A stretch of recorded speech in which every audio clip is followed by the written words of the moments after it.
So here we are, January 2nd, 2023. And you're turning over a new leaf coming into this new year. And you're thinking, I am not going to buy into that frantic, aggressive hustle. But I'm ambitious, and moving with a purpose and intention and a sense of timing is important to me. Well, friends, we're kicking off the new year with this episode of Why Hustle Gets a Bad Rap. Let's get started.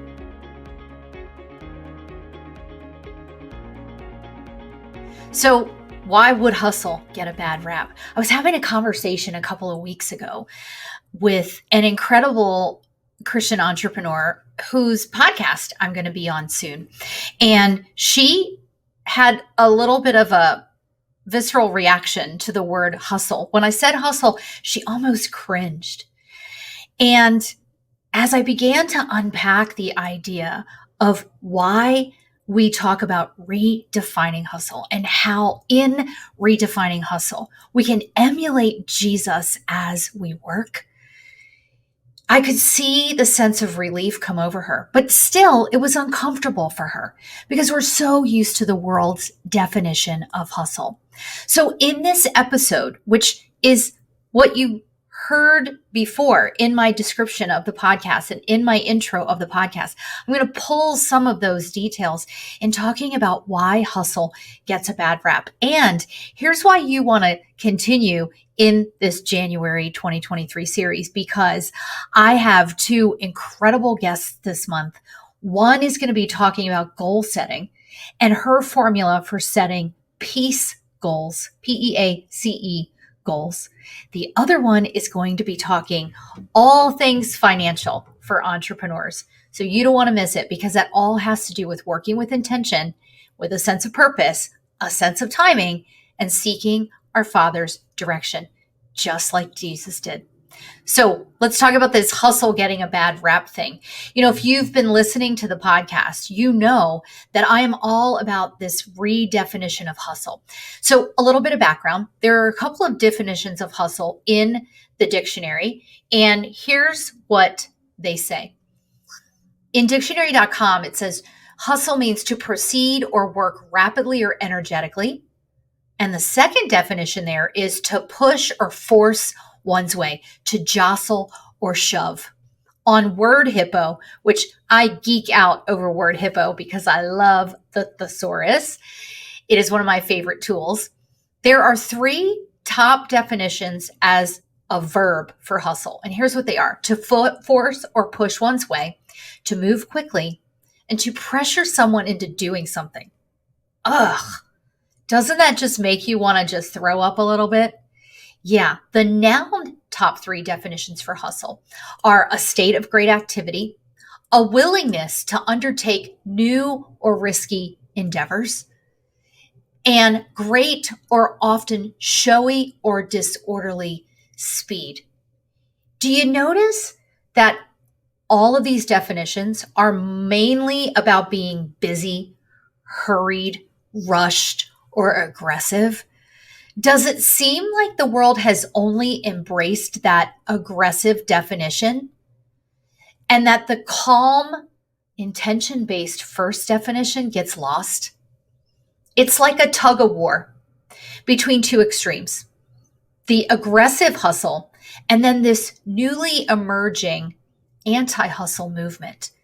The challenge for us ambitious women is that anti-hustle, the enemy wants us to believe we're being lazy or we're being slothful, but actually the hustle of being intentional and purposeful, the stick-to-itiveness, the steadfastness of that definition of hustle is what draws us in as ambitious Christian women. And here's the thing: it's not the hustle that's the issue. It's how we define and pursue it. As Jesus worked, and we read throughout the Gospels that he worked with small groups and large groups and one-on-one, there were a few really key things that demonstrate his work ethic. Number one is he always worked with purpose. He knew his mission and he was mission focused. Number two, everything was intentional, from from the way that he spoke to the disciples, to the parables that he shared, even the way that he answered the Pharisees, all with intention. He had a sense of timing. He had a very limited ministry life, 3 years, as far as we know, right? So he had to be very focused with his time. He had to be efficient with his time. And lastly, he never operated without seeking his Father first. We read throughout scriptures how Jesus went away on his own to a quiet place, to a dark place, to be in prayer, even up to the moment that he was betrayed. In that Garden of Gethsemane, what was he doing? He was praying fervently, so fervently that his tears were blood droplets, so fervently that the cup would pass him by. And yet in all of it, thy will be done is what he said. So can we emulate Jesus in our work? That's what this podcast is here for, is to help you as an ambitious Christian woman redefine hustle.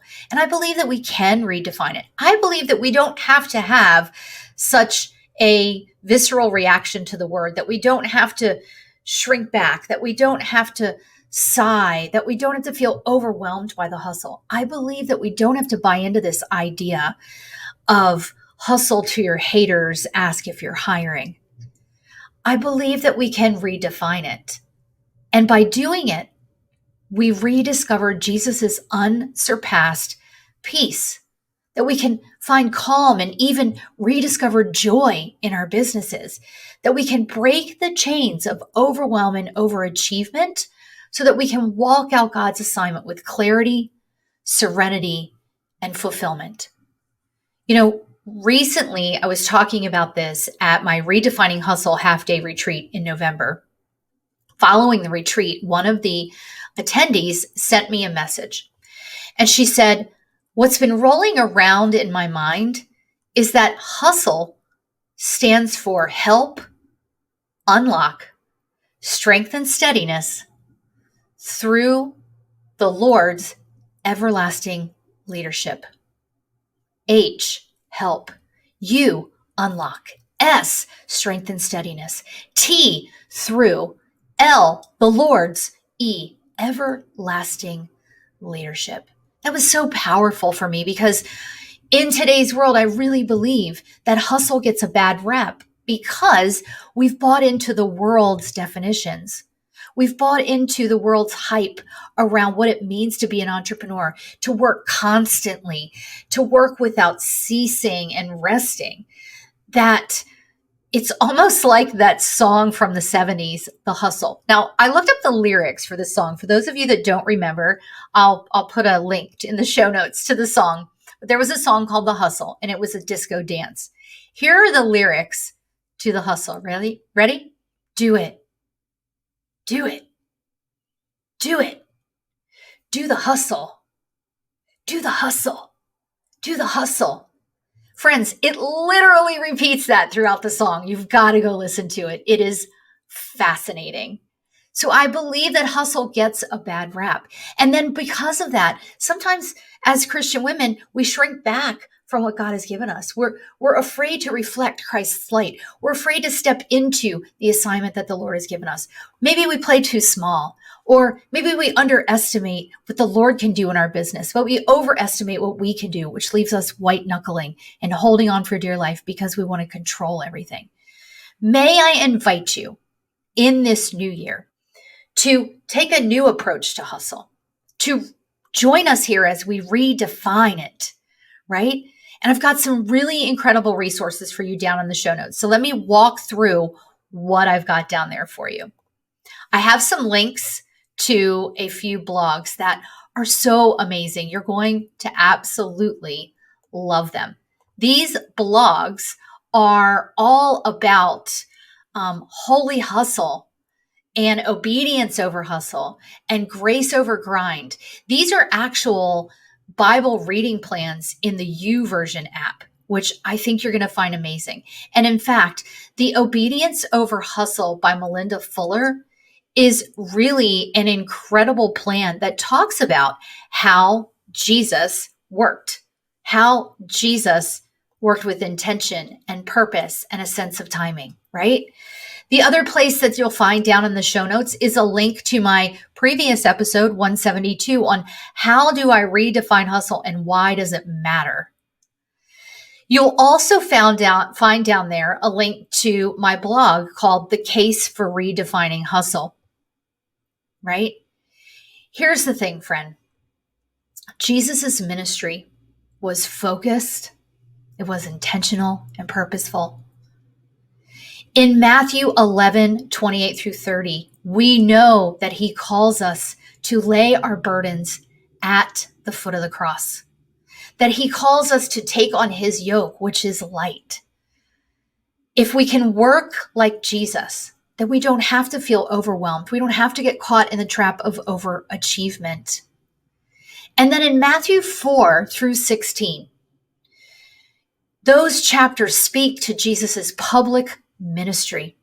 And you'll see in there proof that this is how Jesus worked. Listen, as we close up this episode, I want you to know that the word hustle is not in the Bible. And I'm not here to tell you that it is. But what I invite you to consider is, what if hustle is getting a bad rap and we, the ambitious Christian women of the world, can change all of that? My vision for the work that I do is a movement of Christian women who are ambitious and working in their businesses for the glory of God to impact his kingdom, and that we can change the way the world thinks of business. What if you could break those chains of overwhelm and overachievement? What if you could walk out God's assignment with clarity, serenity, and fulfillment? Friend, you can. It takes redefining hustle, and I'd love to hold your hand through it too, because I've got some openings for coaching this month. We can literally have your initial strategy session in this first 10 days or so of January. Don't feel like you have to do this on your own, because you don't. So that information will be down in the show notes as well. But will you join me?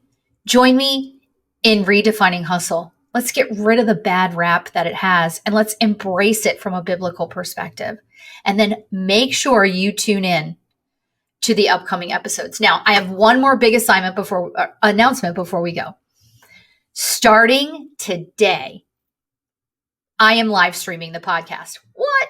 All the links are below. You can catch me live in Facebook, YouTube, LinkedIn. You can actually interact with me live while I'm talking about the podcast episode. And then the following week, you'll have the audio of the podcast on your regular podcast network. So make sure you join me. It's going to be noon on Mondays. So if you're listening to this is not the episode that's live streaming, but I am live streaming at noon today, January 2nd. So make sure you go check that out. And until next time, I pray for and encourage you to tune out the world and its aggressive definitions of hustle, to tune into God's truth and see how Jesus worked, and to turn up focus so that you can walk out your kingdom assignment and build a thriving business. I'll see you on the next episode.